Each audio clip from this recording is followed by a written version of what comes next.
Number ಬರ್ಲತ್ತವ. ಹಾಂ, first student login ಹೋಗಬೇಕು. ಆನಂತರ ನಿಮ್ಮ user name as your register number ಹಾಕಬೇಕು. Example U04HS23E0017. Password date of birth ಹಾಕಬೇಕು. ಸ್ವಲ್ಪ ನಜ್ದೀಕ್ ತಗೋ, ಸಮೀಪ ತಗೋ. ಹಾಂ, ಪಾಸ್ವರ್ಡು 6/5/2002 6-05-2002 ಈ ಟೈಪ್ ಹಾಕಬೇಕು. ಆನಂತರ ಎಂಟರ್ ಕ್ಯಾಪ್ಚಾ ಕೋಡ್ ಮಾಡಿ, ಅಲ್ಲೇನು ತೋರಿಸೋದು ಅದನ್ನು ಮಾಡಿ 727 ಲಾಗಿನ್ ಆಗಿ. ಲಾಗಿನ್ ಆದ ನಂತರ ನಿಮ್ಮದು ವಿಂಡೋ ನಿಮ್ಮದೇ ಅದೆಲ್ಲ ನೋಡ್ಕೊರಿ. ಇಲ್ಲಿ ಫಸ್ಟ್ ರೇಖಾ ಅಂತದೆ, ಈಕಿನ ಹೆಸರು ರೇಖಾ. ಎಕ್ಸಾಂಪಲ್ ತೋರಿಸ್ತಾ ಇದ್ದೀನಿ ಅಷ್ಟೇ ಈ ಹುಡುಗಿದು, ನೀವು ಈ ಟೈಪ್ ಮಾಡ್ಕೋಬೇಡ್ರಿ. ನೆಕ್ಸ್ಟ್ ಅಕಾಡೆಮಿಕ್ಸ್ನಾಗ ಹೋಗಿ ಫಸ್ಟ್ ಸೆಮಿಸ್ಟರ್ದಲ್ಲಿ ನೀವು ರಿಜಿಸ್ಟ್ರೇಷನ್ ಮಾಡ್ಕೋಬೇಕು. ಈ ಎಲ್ಲ ಸೆಮಿಸ್ಟರ್ನ ಇದೇ ರೀತಿ ಮಾಡ್ಕೋಬೇಕು. ಫಸ್ಟು, ಸೆಕೆಂಡು, ಥರ್ಡು, ಫೋರ್ತು ಎಲ್ಲ ಸೆಮಿಸ್ಟರ್ ವೈಸನ್ನು ಇದು ಕಂಪಲ್ಸರಿ ಇರುತ್ತೆ. ಕೋರ್ಸ್ ರಿಜಿಸ್ಟ್ರೇಷನ್ ಮಾಡ್ಕೋಬೇಕು. ಕೋರ್ಸ್ ರಿಜಿಸ್ಟ್ರೇಷನ್ ಅದು ಕ್ಲಿಕ್ ಮಾಡೋಣ, ನಿಮ್ಗೊಂದು ವಿಂಡೋ ಓಪನ್ ಆಗ್ತದೆ. ಸ್ಟೂಡೆಂಟ್ ಕೋರ್ಸ್ ಡೀಟೇಲ್ಸ್, ಇಲ್ಲಿ ನಿಮ್ಮ ಹೆಸರು, register number, program name, bachelor of education, discipline is education, scheme ಅಂದ್ರೆ B.Ed ಸ್ಕೀಮ್, ಅದನ್ನು ನೀವು ಸೆಲೆಕ್ಟ್ ಮಾಡ್ಕೋಬೇಕು. ಇಲ್ಲಿ ನಾನ್ NEP, ಈಗ NEP ಮತ್ತು ನಾನ್ NEP ಅಂತಿದೆ. ಇದರಲ್ಲಿ ನೀವು ನಾನ್ NEPನ ಸೆಲೆಕ್ಟ್ ಮಾಡ್ಕೋಬೇಕು. ಸೆಲೆಕ್ಟ್ ಮಾಡ್ಕೊಂಡು ಸೇವ್ ಅನ್ಬೇಕು. ಕನ್ಫರ್ಮೇಷನ್ ಮೆಸೇಜ್ ಕೇಳ್ತಾ ಇದೆ, ಅದಕ್ಕೆ ನೀವು ಎಸ್ ಅನ್ರಿ. ಸ್ಕೀಮ್ ಸೇವ್ಡ್ ಸಕ್ಸಸ್ಫುಲಿ ಅಂತ ಬರುತ್ತೆ, ಅದನ್ನು ಓಕೆ ಅನ್ರಿ. ಓಕೆ ಆದ ನಂತರ ನಿಮ್ಗೆ ಇಲ್ಲಿ ಇನ್ನೊಂದು ವಿಂಡೋ ಓಪನ್ ಆಗ್ತದೆ. ಅದರಲ್ಲಿ student course details, first serial number, academic year 23-24, semester 1, course registration. ಈ ಕೋರ್ಸ್ ರಿಜಿಸ್ಟ್ರೇಷನ್ ಮೇಲೆ ಕ್ಲಿಕ್ ಮಾಡಿ. ಅದಾದ ನಂತರ ನಿಮಗೆ ಸಬ್ಜೆಕ್ಟ್ಸ್ ಕಾಣಿಸ್ತಾ ಇವೆ. ನಿಮ್ಮ ಸಬ್ಜೆಕ್ಟ್ಸನ್ನು first 3 subject PC1, PC2, PC3 ಇವು 3 ಸಬ್ಜೆಕ್ಟು ಕಂಪಲ್ಸರಿ ಪೇಪರ್ಸು. ಆ ಕಂಪಲ್ಸರಿ ಪೇಪರ್ಸು ಥಿಯರಿ ಪೇಪರ್ಸ್ ಇವೆ. ಅದಾದ ನಂತರ 2 ಮೆಥಡ್ ಪೇಪರ್ಸ್ ಇದೆ. ಯಾರ್ದಿದು? ನಿಮ್ಮದು ಮೆಥಡ್ಸ್ ಏನು? English social. ಹಾಂ, ಇದರಲ್ಲಿ ಎಲ್ಲ ಸಬ್ಜೆಕ್ಟ್ಸ್ ಡಿಸ್ಪ್ಲೇ ಆಗ್ತಾಯಿವೆ. ಈಕೆಂದು ಇಂಗ್ಲೀಷ್ ಇದೆ, ಇಂಗ್ಲೀಷ್ ಮುಂದೆ ಒಂದು ಡಾಟ್ ಇದೆ, ಅದನ್ನು ಕ್ಲಿಕ್ ಮಾಡಬೇಕು.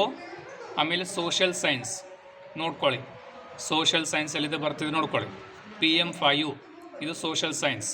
ಇದ್ರ ಮೇಲೆ ಒಂದು ಡಾಟ್ ಇದೆ, ಅದನ್ನು ಕ್ಲಿಕ್ ಮಾಡಿ. ಅದಾದ ನಂತರ 4 ಪೇಪರ್ಸ್ಗಳು practicals, ICT basics, language across the curriculum, psychological tools and techniques, micro teaching. ಆ ನಂತರ ಇಲ್ಲಿ ಇದು ಮೇನ್ ಇಂಪಾರ್ಟೆಂಟ್ ಇದೆ, ಟೋಟಲ್ ಕ್ರೆಡಿಟ್ಸ್ 24 ಅಂತ ಬರಲೇಬೇಕು. ಟೋಟಲ್ ಕ್ರೆಡಿಟ್ಸ್ ಪಾಯಿಂಟ್ಸ್ 24 ಅಂತ ಬರಲೇಬೇಕು. ಇದಾದ ನಂತರ ನೀವು ಸಬ್ಮಿಟ್ ಮಾಡಿ. ಸಬ್ಮಿಟ್ ಮಾಡೋಕ್ಕಿಂತ ಮುಂಚೆ ಒಂದು ಸರಿ ವೆರಿಫೈ ಮಾಡಿ ನೋಡ್ಕೊಳ್ಳಿ. 3 ಪೇಪರ್ಸು ಕಂಪಲ್ಸರಿ, ಆಮೇಲೆ 2 ಮೆಥಡ್ ಪೇಪರ್ಸ್. ಇಂಗ್ಲೀಷು ಯಾವುದಾದ್ರೂ ಆಗ್ಬೋದು. ನಿಮ್ಮ ಮೆಥಡ್ಸು ಫಿಸಿಕಲ್ ಸೈನ್ಸು ಮ್ಯಾಥಮೆಟಿಕ್ಸ್ ಆಗ್ಬೋದು, ಫಿಸಿಕಲ್ ಸೈನ್ಸು ಬಯಾಲಜಿಕಲ್ ಸೈನ್ಸ್ ಆಗ್ಬೋದು, ಅಥವಾ ಇಂಗ್ಲೀಷು ಸೋಷಲ್ ಆಗ್ಬೋದು, ಕನ್ನಡ ಸೋಷಲ್ ಆಗ್ಬೋದು, ಕನ್ನಡ ಸೋಷಲ್ ಆಗ್ಬೋದು, ಅಥವಾ ಹಿಂದಿ ಸೋಷಲ್ ಆಗ್ಬೋದು, ಉರ್ದು ಸೋಷಲ್ ಆಗ್ಬೋದು. ನಿಮ್ಮ ಮೆಥಡ್ಸನ್ನು ನೀವು ತಿಳ್ಕೊಂಡು ಅದನ್ನು ಮಾರ್ಕ್ ಮಾಡಿ. ಇಲ್ಲಿ ನೀವು ಏನಾದರೂ ತಪ್ಪು ಮಾಡಿದರೆ ನಿಮ್ಮ ಹಾಲ್ ಟಿಕೆಟ್ನಲ್ಲಿ ತಪ್ಪು ಸಬ್ಜೆಕ್ಟ್ಸ್ ಬರ್ತಾ ಇದೆ. So you must be make this one is carefully. Okay, ಒಂದು ಸರಿ ವೆರಿಫೈ ಮಾಡಿ. ವೆರಿಫೈ ಮಾಡಿದ ನಂತರ ಬೇರೆ ಯಾವುದಕ್ಕೂ ವೆರಿಫೈ ಮಾಡಬಾರ್ದು, ಇಷ್ಟೇ ವೆರಿಫೈ ಮಾಡಬೇಕು ಸಬ್ಜೆಕ್ಟ್ಸನ್ನು. ವೆರಿಫೈ ಮಾಡಿದ ನಂತರ ಲಾಸ್ಟಿಗೆ ಒಂದು ಬಟನ್ ಸಿಗ್ತದೆ, ಬ್ಯಾಕ್ ಮತ್ತು ಸಬ್ಮಿಟ್. ಬ್ಯಾಕ್ ಹೋದರೆ ಮತ್ತೆ ನೀವು ಬ್ಯಾರಿಗೆ ಹೋಗ್ತೀರಿ, ಸಬ್ಮಿಟ್ ಆಪ್ಷನ್ ಇದೆ, ಸಬ್ಮಿಟನ್ನು ಕ್ಲಿಕ್ ಮಾಡಿ. ಕನ್ಫರ್ಮೇಷನ್ ಮತ್ತೆ ಕೇಳ್ತಾ ಇದೆ, ಎಸ್ ಅನ್ರಿ. ಕೋರ್ಸ್ ಸಬ್ಮಿಟೆಡ್ ಸಕ್ಸಸ್ಫುಲಿ ಅಂತ ವಿಂಡೋ ಬಂದಿದೆ, ಅದನ್ನು ಓಕೆ ಮಾಡಿ.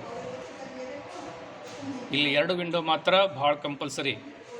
Course submitted successfully window okay ಮಾಡಿದ ನಂತರ ನಿಮ್ಮದು ಕೋರ್ಸ್ ರಿಜಿಸ್ಟ್ರೇಷನ್ ಕಂಪ್ಲೀಟ್ ಆಯಿತು. ಕಂಪ್ಲೀಟ್ ಆದ ನಂತರ ನೀವು ನೆಕ್ಸ್ಟ್ ಸ್ಟೆಪ್ಪಿಗೆ ಬರಬೇಕು. ಇಲ್ಲಿ ಯಾವುದಕ್ಕೆ? Exam applications. ಇಲ್ಲಿ ಹೋಗಿ ಎಕ್ಸಾಮ್ ಅಪ್ಲಿಕೇಶನ್ ಅಂದರೆ ಯಾಕೆ ಬರ್ತಾ ಇದ್ದೀರಿ, ಈಗ ಎಕ್ಸಾಮ್ ಅಂತ ಬಂದಿದೆ, ಎಕ್ಸಾಮ್ ಜೂನ್ ಜುಲೈ, ಹೌದಾ? June July 2024 B Ed first and third semester.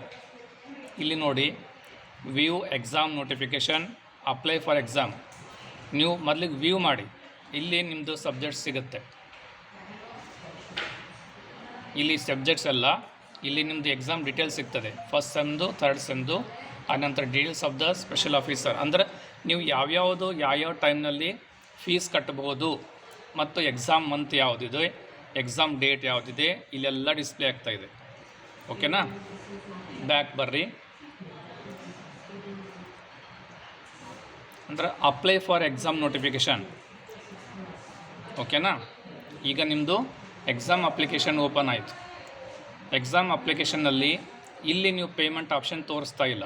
ಇಲ್ಲೇನು ತೋರಿಸ್ತಾ ಇದೆ, ನಿಮ್ಮದು ಹೆಸರು ತೋರಿಸ್ತಾ ಇದೆ, ರಿಜಿಸ್ಟರ್ ನಂಬರ್ ತೋರಿಸ್ತಾ ಇದೆ, ಕಾಲೇಜ್ ಯಾವ್ದು ತೋರಿಸ್ತಾ ಇದೆ, ಸೆಮ್ ತೋರಿಸ್ತಾ ಇದೆ, ಮೊಬೈಲ್ ನಂಬರ್ ತೋರಿಸ್ತಾ ಇದೆ, ಡೇಟ್ ಆಫ್ ಬರ್ತ್ ತೋರಿಸ್ತಾ ಇದೆ, ಅನಂತರ ಅಮೌಂಟ್ ತೋರಿಸ್ತಾ ಇದೆ. ಬಟ್ ಇಲ್ಲಿಂದ ಒಂದು ವಿಂಡೋ ಬರಬೇಕು. ಇಲ್ಲಿ ಇನ್ನೂ ಒಂದು ರೋ ಆ್ಯಂಡ್ ಕಾಲಮ್ಸ್ ಒಂದು ಬಾಕ್ಸ್ ಬರಬೇಕು. ಅದರಲ್ಲಿ ನಿಮ್ಮದೆಲ್ಲ ಸಬ್ಜೆಕ್ಟ್ ಡಿಸ್ಪ್ಲೇ ಆಗಬೇಕು. ಇದು ಯಾಕೆ ಡಿಸ್ಪ್ಲೇ ಆಗ್ತಾಯಿಲ್ಲ ಅಂತಂದರೆ, ಕಾಲೇಜ್ನಲ್ಲಿ ಪ್ರಿನ್ಸಿಪಲ್ ಆಗಿನಿಂದ ನಿಮ್ಮದು ಕೋರ್ಸ್ ರಿಜಿಸ್ಟ್ರೇಷನನ್ನು ಅಪ್ರೂವಲ್ ಕೊಡಬೇಕು. ಅದು ಕೊಟ್ಟಾದ ನಂತರ ಇಲ್ಲಿ ನಿಮ್ಮದು ಇನ್ನೊಂದು ಬಾಕ್ಸ್ ಡಿಸ್ಪ್ಲೇ ಆಗ್ತದೆ. ಅದರಲ್ಲಿ ನೀವು ಮಾಡ್ತಕ್ಕಂಥ ಕೋರ್ಸ್ ರಿಜಿಸ್ಟ್ರೇಷನ್ನ ಸಬ್ಜೆಕ್ಟ್ಸ್ಗಳು ಇಲ್ಲಿ ಡಿಸ್ಪ್ಲೇ ಆಗ್ತವೆ. ಅದಾದ ನಂತರ ಇಲ್ಲಿ ಪೇ ಆಪ್ಷನ್ ಬರ್ತಾಯಿದೆ. ಈ ಪೇ ಆಪ್ಷನ್ ಬಂದ ಮೇಲೆ ನೀವು ಪೇಮೆಂಟಿಗೆ ಹೋಗ್ಬೋದು. ಆ ಪೇಮೆಂಟ್ ಆಪ್ಷನನ್ನು ನೀವು ಕ್ಲಿಕ್ ಮಾಡಿದರೆ ನಿಮಗೆ UPI ಆಪ್ಷನ್ ಸಿಗುತ್ತೆ. UPI ಅಂತಂದರೆ ಗೂಗಲ್ ಪೇ, ಫೋನ್ಪೇ, ಪೇಟಿಎಮ್. ಅದನ್ನು ನೀವು ಪಾಸ್ವರ್ಡ್ ಹಾಕಿ ಪೇಮೆಂಟ್ ಆಪ್ಷನ್ ಮಾಡ್ಬೋದು. ಅಲ್ಲಿಗೆ ನಿಮಗೆ ಎಕ್ಸಾಮ್ ಅಪ್ಲಿಕೇಶನ್ ತುಂಬೋದು ಕಂಪ್ಲೀಟ್ ಆಗ್ತಾಯಿದೆ. Okay, thank you one and all.